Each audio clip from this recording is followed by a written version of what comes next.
explicar um pouco como funciona, tá certo? Não se sinta desencorajado olhando para o texto hebraico, não, ninguém vai falar isso aqui. Apenas quero que você visualize algumas coisas. Não é para você aprender nenhuma outra consoante, apenas você visualizar como é que funciona a estrutura do texto hebraico, tá certo? O Salmo 119 é o salmo que trata sobre a lei de Deus, e ele é parte fundamental do 5º livro do Saltério, que é exatamente o último livro dos 5 livros do Saltério. E nós, então, escolhemos tratar desse assunto porque ele não apenas vai nos falar sobre a Escritura, mas como nós devemos lidar com ela. Não é só apenas o que a Bíblia é, mas como nós, como povo de Deus, da aliança, do pacto, nós nos relacionamos com a lei de Deus. Isso é fundamental para a nossa vida, e exatamente essa é a nossa intenção. Okay? Então, no primeiro momento, eu queria, como parte introdutória dos nossos estudos, que serão dados a partir daqui, eu queria que você visualizasse um detalhe importante. O livro dos Salmos, o 119 particularmente, esse salmo ele é chamado de acróstico, né? Então, um acróstico, normalmente, ele é uma, nós chamaríamos assim, uma ferramenta da linguística, ou até mesmo do gênero do saltério, mas nós aprendemos também que isso ocorre em muitos lugares do Antigo Testamento, até mesmo em narrativas, mas mais comumente em poesia. Um acróstico, por exemplo, você fala assim, a palavra amor, né? Então lealdade, né? Obediência, então verdade, né? A espiritualidade. Então você pega as letras que formam a palavra amor e vai utilizar cada letra dessa com um nome que está associado ao aspecto do amor. Então o acróstico vai ser isso. O texto do Salmo 119 é um acróstico. E como é que funciona? A língua hebraica possui 22 consoantes, podemos chamar assim.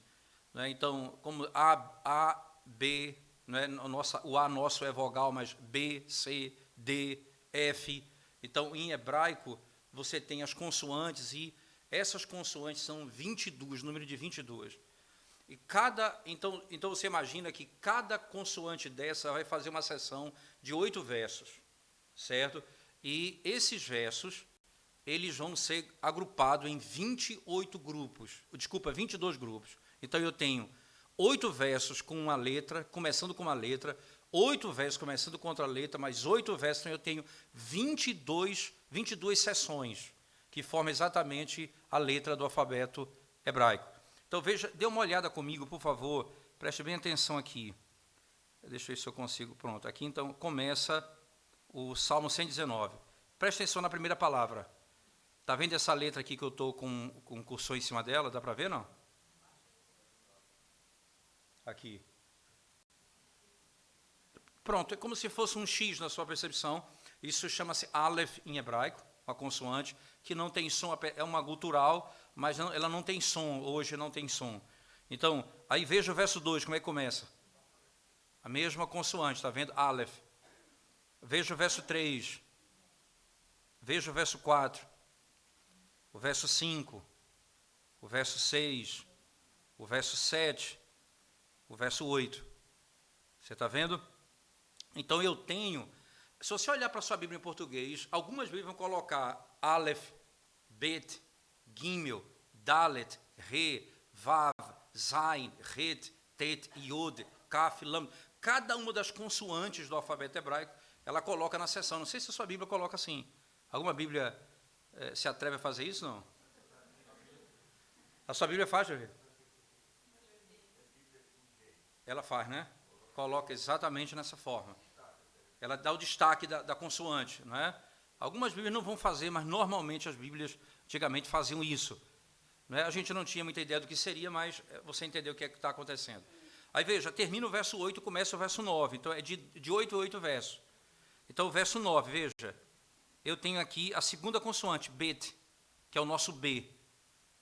Veja, B, B, B, B, B, bet, né? Bet, bet. Todas as palavras, nesses 8 versos, todos os versos, começam com essa consoante. Certo? Então, isso é o acróstico, né? Veja a habilidade do salmista. Assim, para você fazer isso, você tem que ser um conhecedor da língua, porque a maneira mais clara de evidenciar que alguém conhece a língua é a capacidade de usar sinônimos, eu diria assim. Então, quando você tem uma gama de conhecimento de sinônimos de uma língua, você conseguiu compreender essa língua e tem muita condição de compreender melhor, cada vez mais. É o que acontece. Então, você imagina você escolher uma palavra que começa com aquela consoante, né, e fazendo sentido lógico, né, é muito interessante isso. Aí vem, por favor, o verso 17. Veja, aí é o Gimel.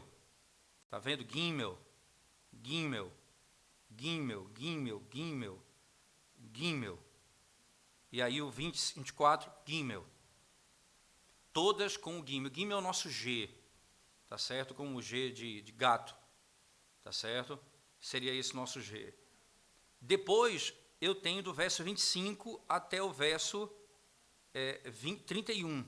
Eu tenho, desculpa, ao 32, eu tenho o Dalet, que é a letra D, certo? Aí, veja, todos os versos, tá vendo? Começam com essa consoante. Aí vai consecutivamente. Re. Vai o Re, tá vendo? Até o 40. Aí o 41, o Vav, que é o nosso V ou W, dependendo. Então você tem Vav, Vav, todos eles, tá vendo? Até o verso 48. Aí do 49 eu tenho o Zain, que é o Z, o nosso Z, Zehor, Zot, Zerim, Zaharti. Tudo isso são palavras que começam com Z. Todas elas. Aí daqui, Het, que não tem um paralelo na nossa língua. O Het é mais gutural. Seria difícil até a gente colocar. Normalmente, quando está dando aula de hebraico no seminário, a gente associa com J do espanhol, né, que é Juan, ou do CH em alemão, que é mais gutural. Mas na nossa língua a gente não tem ainda uma consoante mas é esse som mais gutural. Então, a palavra seria Helek, Rishavit, esse som é o som do Het. Aí eu continua aí, o Tzadik, tá vendo? Desculpa, terminou o Het, aí vem o Tav. Desculpa de novo, Tet, começa o Tet, Tet vai até o 72, aí vem o Iod, 73, tá vendo?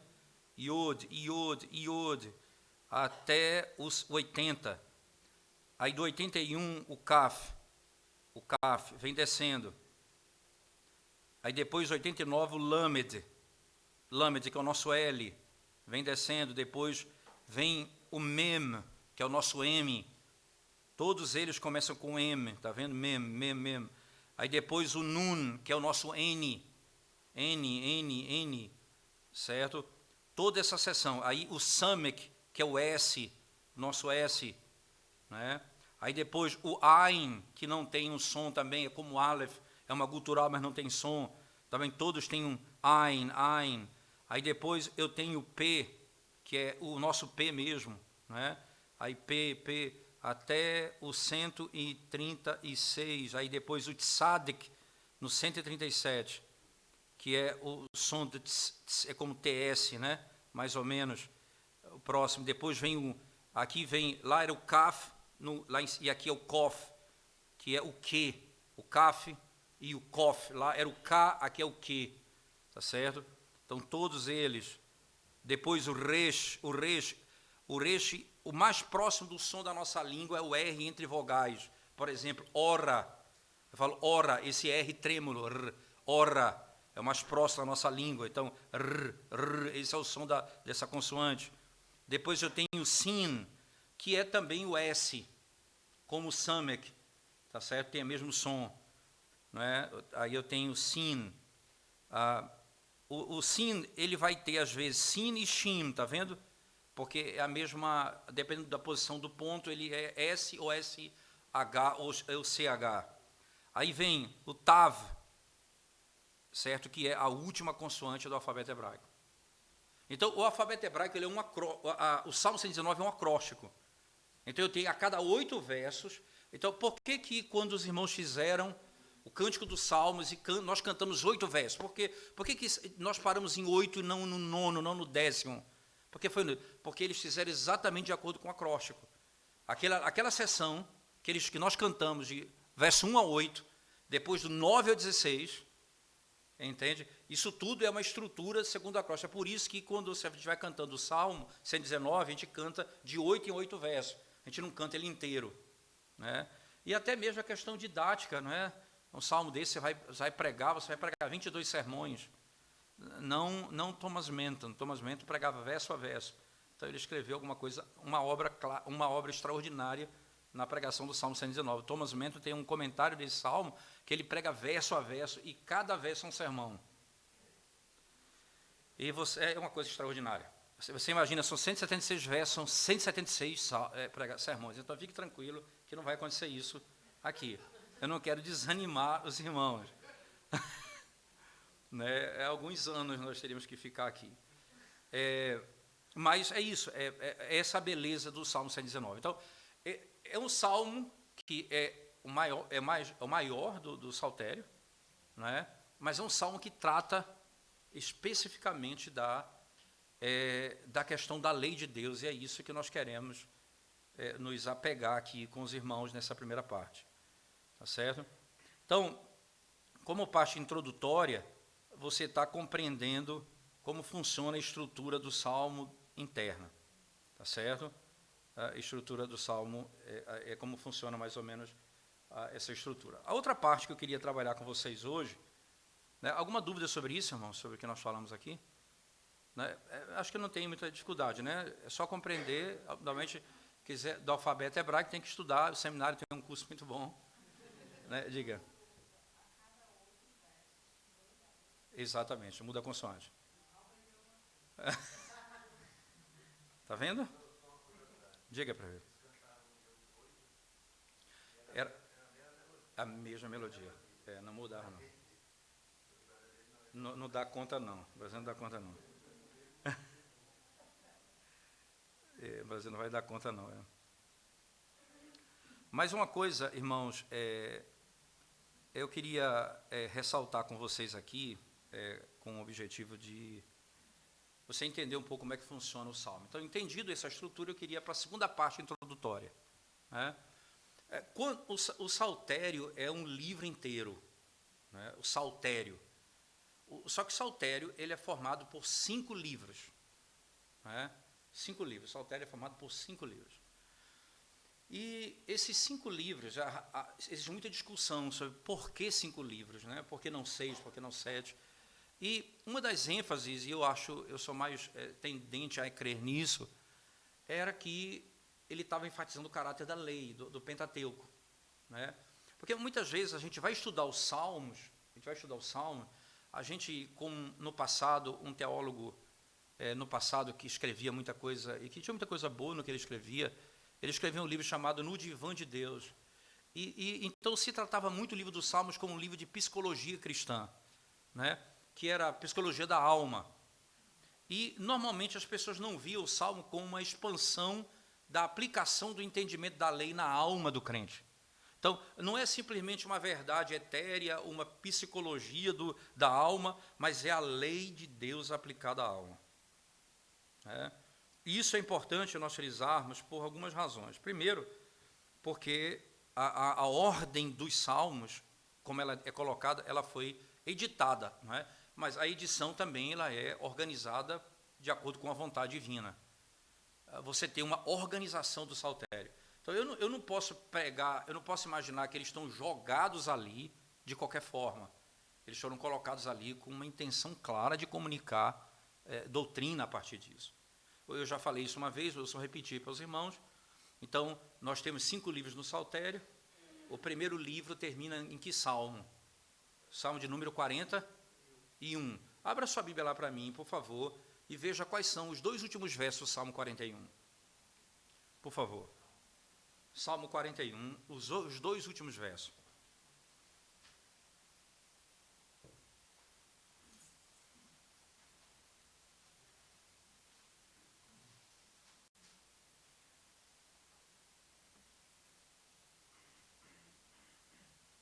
Pode ler, por favor.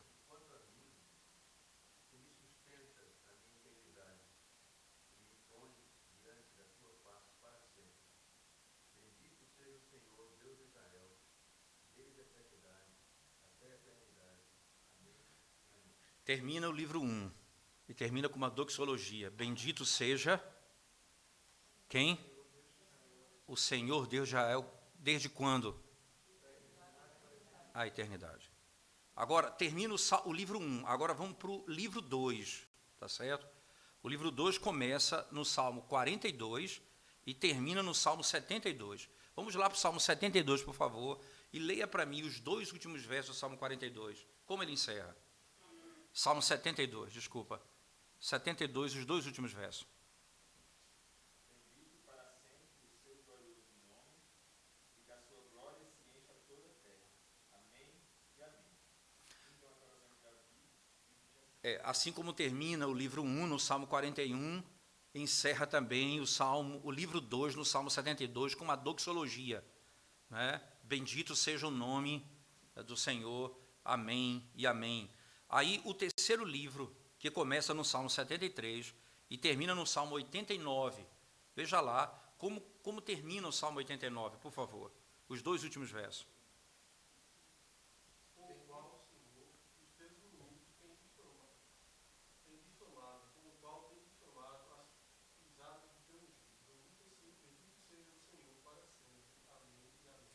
Você percebe como tem, eles concluem cada livro quase exatamente da mesma forma.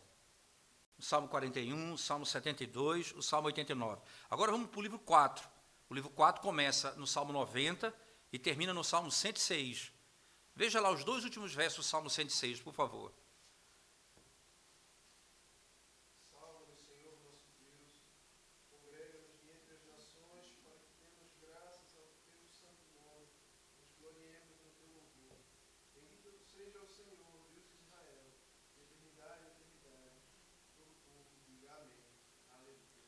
Veja a repetição.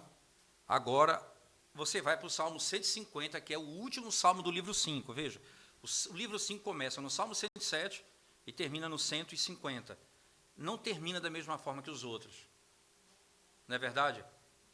Agora, vamos pegar os 5 últimos salmos do Saltério, do livro 5, que é o Salmo 146, 147, 148, 149 e 150. Como começa o 146? Como termina? Como começa o 147? Como termina? Como começa o seguinte? Como termina? O seguinte? Como termina? O 150? Como termina? Aí eu tenho 5 doxologias. Eu tenho uma doxologia que termina o Salmo 41, o livro 1. Eu tenho uma doxologia que termina o Salmo 72, o livro 2. Eu tenho uma doxologia que termina o Salmo 3, 89. Tem uma doxologia que termina o Salmo 106, livro 4. Mas eu tenho 5 doxologias que terminam o livro 5. Eu não tenho uma. Eu não tenho uma, eu tenho 5.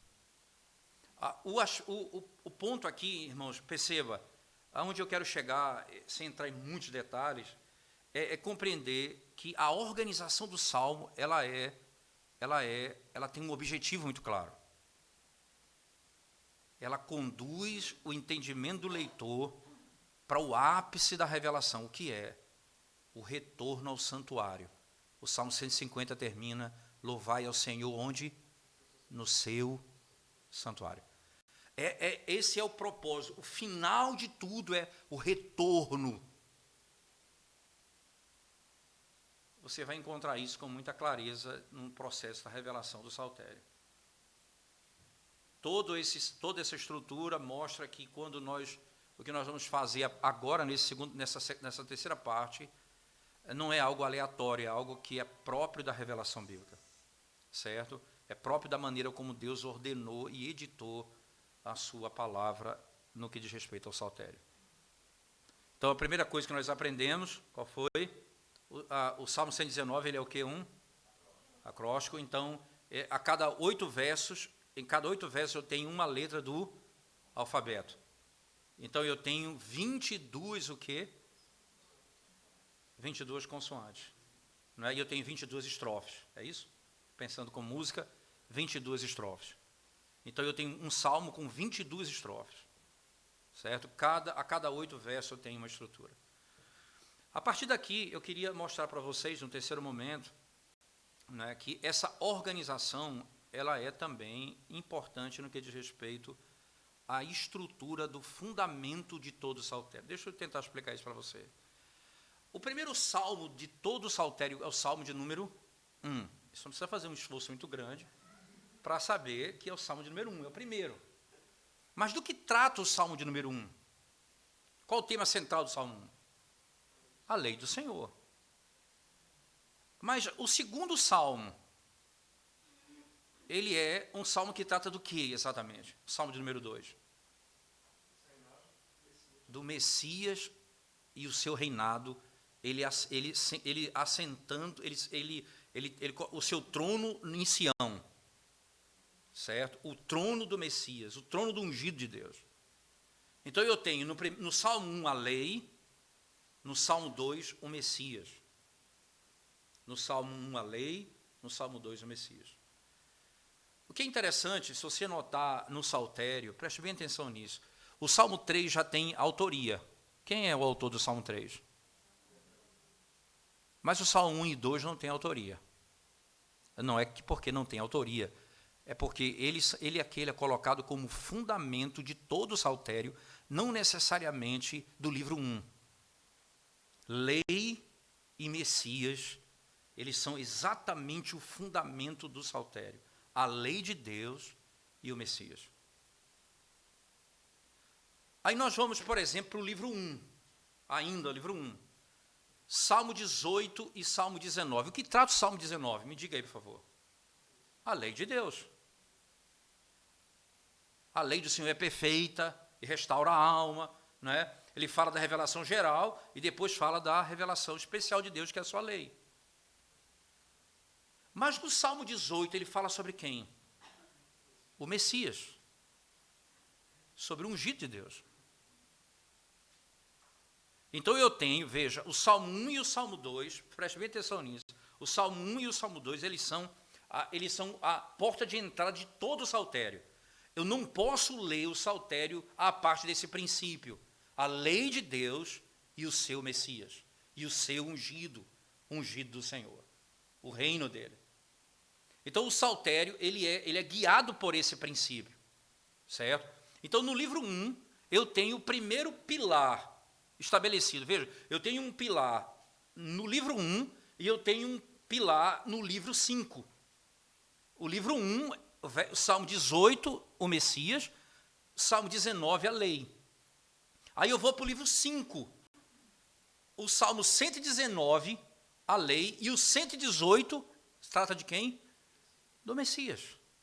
É um salmo estritamente messiânico. Eu tenho e aqui, Palmer Hobbes vai usar esse termo, ele diz que isso aqui são os pilares do saltério. É o que fundamenta o saltério. É como se ele fosse colocado em cima desse princípio. Lei e o Messias. A lei e o Messias. Quando você olha para o saltério dessa forma, não é? Então você vai ver uma expansão desse conceito da lei de Deus. É engraçado, Palmer Hobbes nota uma coisa que é muito interessante. Ele diz, você não tem confissão de pecado até o Salmo 19, no saltério. Depois do Salmo 19, você começa a ter a linguagem de confissão de pecado. Porque foi dada a lei. Não é? Esse conceito aqui. A partir daí você vai ter claramente, porque é a lei que vai revelar o nosso pecado, é a lei que vai mostrar a nossa fraqueza, não é? E obviamente o Messias é aquele que vai conquistar, não é, destruir os seus inimigos e pôr em liberdade o seu povo, estabelecendo o reino de Deus no monte, no santo monte que Deus escolheu. O Salmo 119, eu queria rapidamente que nós pensássemos um pouco sobre ele. Obviamente, irmãos, a gente não vai hoje, a nossa intenção, como parte introdutória, é situar você naquilo que a gente vai começar a fazer, sessão por sessão, e 8 em 8 versos. A gente vai tentar ser conciso nesse aspecto e tentar trabalhar esses conceitos em cada... E aí, então, 22 quartas-feiras, a partir da próxima, Deus quiser, a gente espera concluir essas estruturas do saltério, analisando uma por uma do significado dela. Então, preste atenção aqui. Não é? O primeiro salmo, nós já falamos, que fala sobre a lei, é o salmo de número 1, não é verdade? O segundo salmo que fala sobre a lei é o salmo de número 19. E o terceiro salmo que fala sobre a lei é o salmo de número 119. Você sabia que os termos usados para a lei no Salmo 19, eles só são repetidos na totalidade no Salmo 119? Você vai encontrar os termos usados para a lei no Salmo 19 em muitos lugares do saltério, mas como na sua totalidade, num salmo, só o 119. Tudo aquilo que descreve o salmo, a lei no Salmo 19, é repetido no Salmo 119. Né? Então, os 3 salmos da lei, eles são similares na sua terminologia. E são similares na sua posição estratégica no saltério. Só que o Salmo 119, irmãos, o papel dele não pode ser minimizado. Ele é muito importante. O Salmo consiste de 176 versículos, divididos em 22 estrofes, de 8 versos cada, num acróstico segundo o alfabeto hebraico. Essa obra de arte da perfeição poética inspirada por Deus não se compara a nada em todo o livro do saltério, como ele é posto aqui. E é importante você imaginar isso, irmãos. Veja, 3 exceções, apenas 3 exceções, em que você vai perceber, dentre os 176 versos, todos os outros versos dos 176 vão mostrar a glória incomparável da lei de Deus. Todos os outros versos, dos 176, veja, apenas 3 não vão fazer esse destaque. De 176, todos os outros vão descrever a glória da lei de Deus nesse salmo.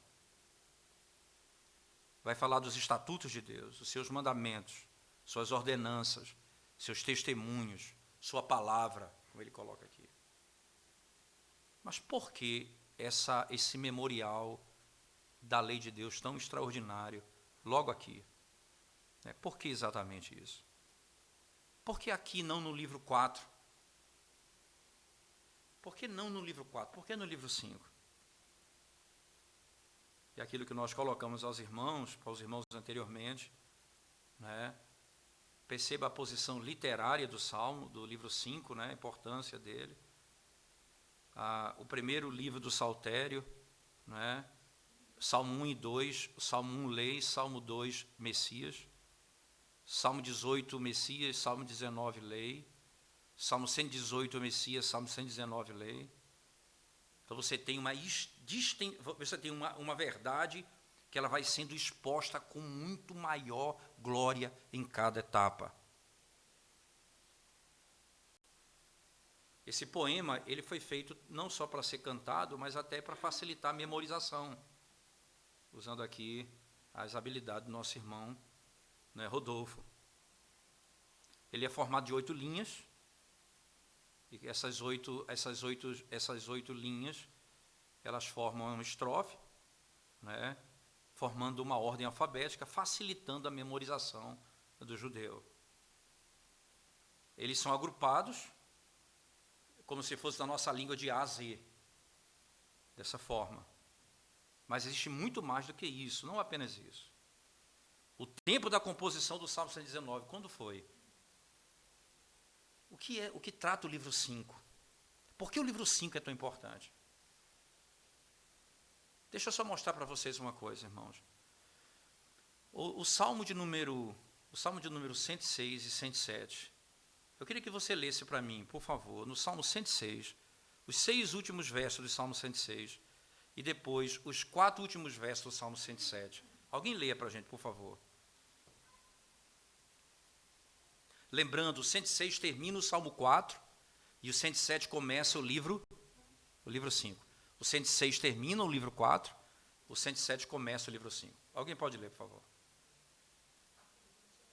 Isso, os 6 últimos versos.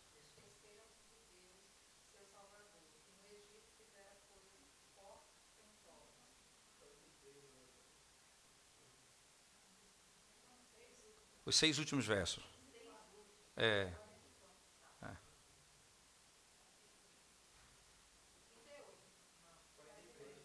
43,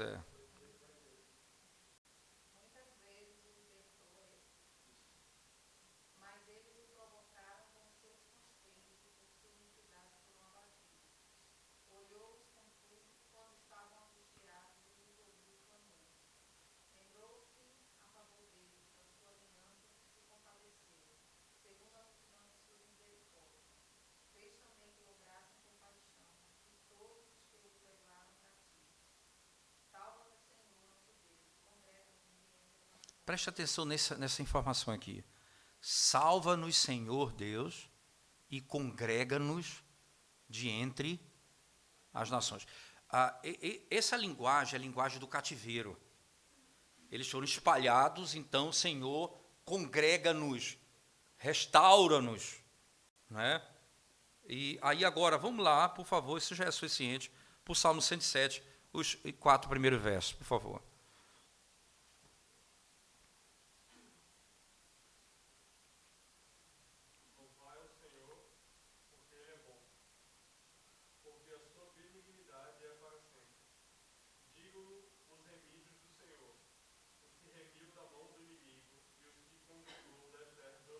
Veja só, o Salmo 106 termina, congrega-nos, Senhor. O 107 diz, e Ele nos congregou. Então, perceba isso. Eu termino o Salmo 106, que termina o livro 4, e o contexto aqui é um contexto de cativeiro babilônico. Eles estão clamando por restauração, e o 107 diz, o Senhor ouviu a nossa oração e nos restaurou. Então, eu tenho uma divisão. O Salmo 106 termina o livro 4, o 107 começa o livro 5. O Salmo 119 está onde situado? No contexto pós-libertação do cativeiro. Perceba o detalhe disso aqui. Não é? Ele está, então, situado nessa circunstância. Tanto é que o livro 5 termina exatamente com o povo dizendo, louvai ao Senhor no cativeiro. Não podiam fazer isso. Eles voltam para o santuário. E essa é a imagem que está posta aqui, para que fique claro o que está acontecendo no texto. Eles estão no cativeiro babilônico, mas do 107 em diante eles foram restaurados. A pergunta é, irmãos, eles estão no cativeiro, e lá não havia, veja, nesse tempo, não havia templo no cativeiro babilônico. Não havia sacrifício. Não havia sistema sacerdotal distante de Jerusalém. Então, como os piedosos espalhados faziam? Como os piedosos cultuavam a Deus? Como eles poderiam ser conduzidos em culto a Deus? Como poderia ser?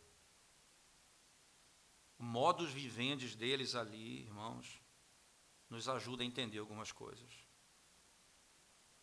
Mas nunca nós poderíamos imaginar que haveria um culto ali que não fosse regulado por Deus mesmo no cativeiro.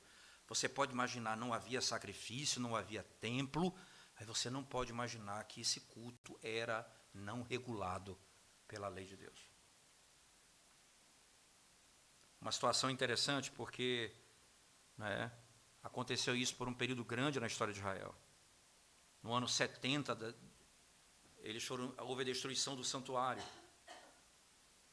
Lembra muito bem, o templo foi destruído pela última vez no ano 70 depois de Cristo. Eles não era permitido nem mesmo entrar em Jerusalém. Nenhuma pedra tinha sobrado. E como é que eles podiam agora, sem templo, sem sacrifício, sem sacerdote, como eles poderiam adorar a Deus? Não demorou para eles encontrarem um caminho. Os piedosos substituíram, né, a lei pelo templo. O estudo da lei tomou o lugar da oferta de sacrifício. O estudo da lei tomou o lugar da oferta de sacrifício. Isso é interessante ainda, nós pensarmos por algumas razões, né? No decorrer do tempo, o culto no templo, que estava centrado ao redor dos ritos sacrificiais, perdeu sua posição, não é? De acordo com a revelação bíblica, com muita clareza nós aprendemos isso. E foi mudado para o estudo, para a pregação, para o ensino da lei.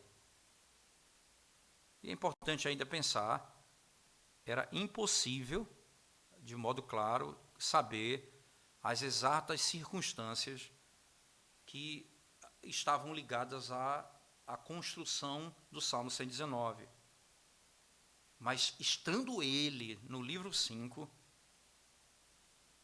que foi escrito no período do cativeiro babilônico, e eles estão voltando de lá, esse salmo, de maneira muito clara, ele foi desenvolvido como parte do substituto para o culto no templo em Jerusalém.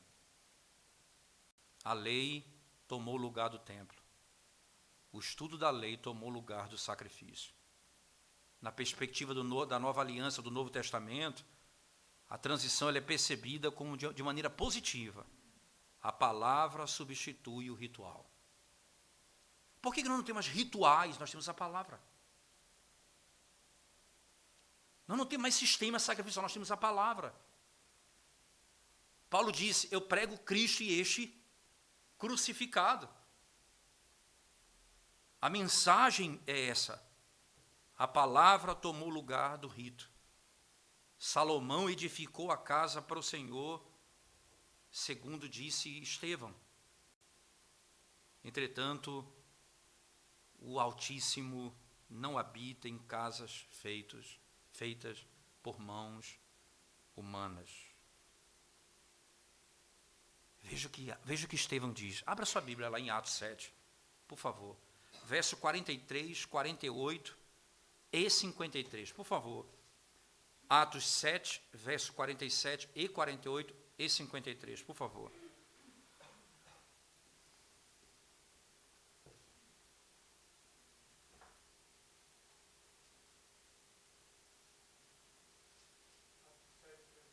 (47) 47 e 48.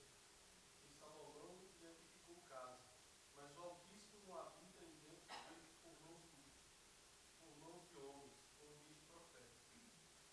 Sim. Qual os profetas não perseguiram nossos pais, até mataram os que anteriormente anunciaram a vinda do justo, do qual vós agora fostes traidores e homicidas. Veja o 53, por favor, André. Vós que recebestes a lei por ordenação dos anjos e não a guardastes. Que coisa interessante. Hein? Deus lhes deu um templo, mas Deus não habita em templo feito por mãos humanas. Deus lhe deu a lei e vocês não guardaram a lei.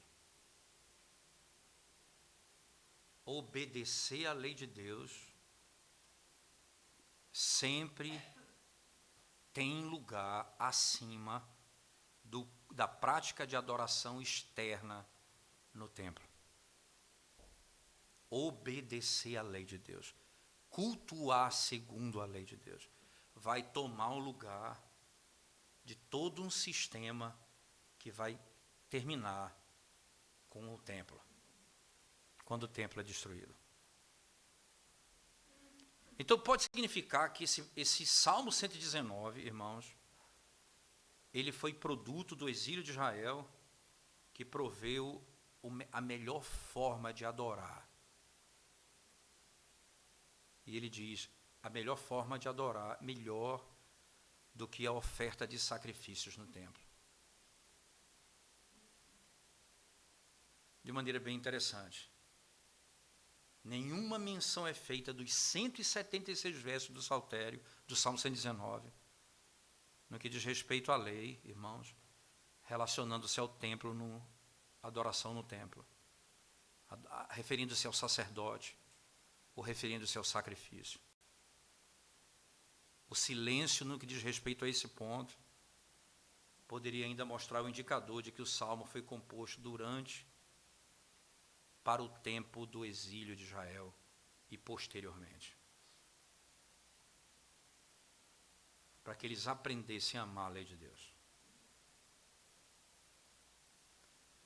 O Salmo 118 e o 119 eram fundamentais para estabelecer um padrão, assim como o 18 e o 19, assim como o 1 e o 2.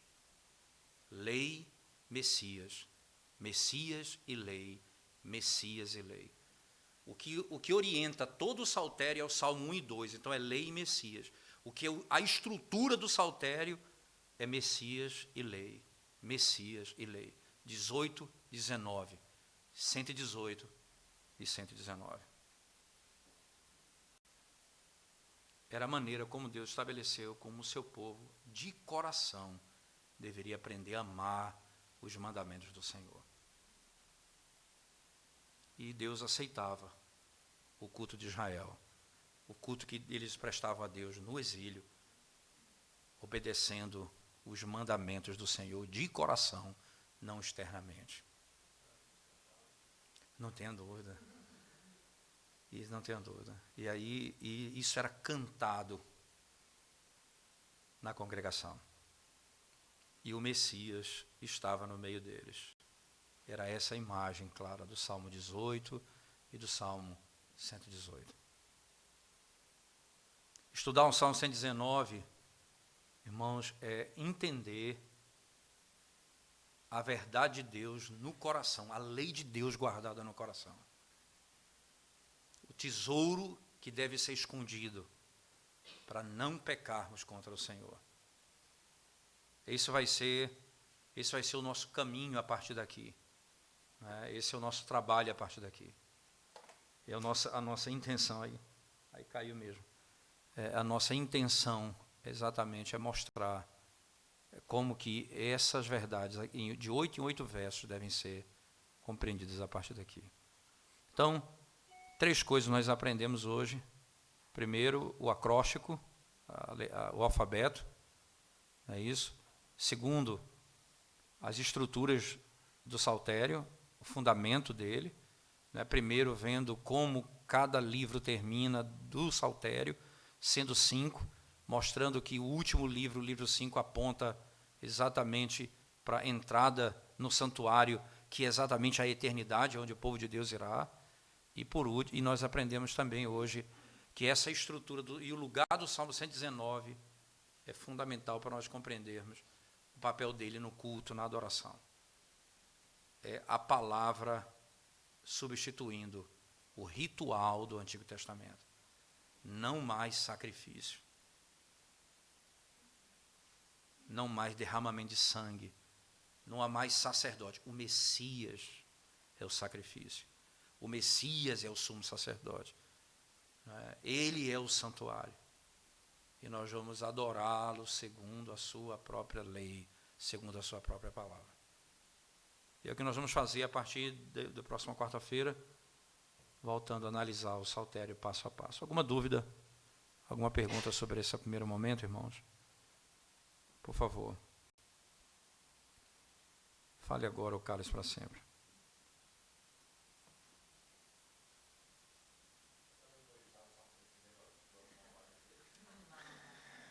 Eu não vou dar esse desafio, porque certamente o Rodolfo vai humilhar a gente aqui.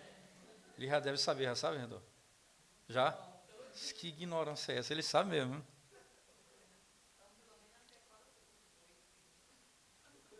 Ora, se nós pudéssemos, era muito bom. Né? É um desafio para a próxima quarta-feira. Vamos pegar esses primeiros 8 versos e decorar, e meditar neles, guardar no coração. Vamos fazer esse desafio para a próxima quarta-feira?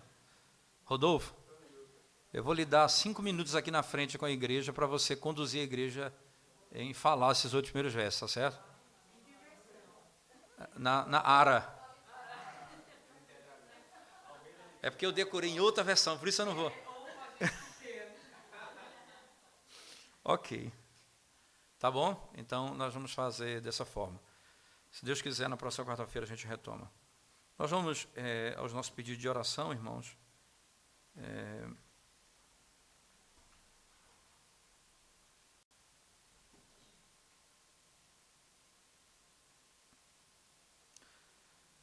Eu acho que eu não recebi, não teve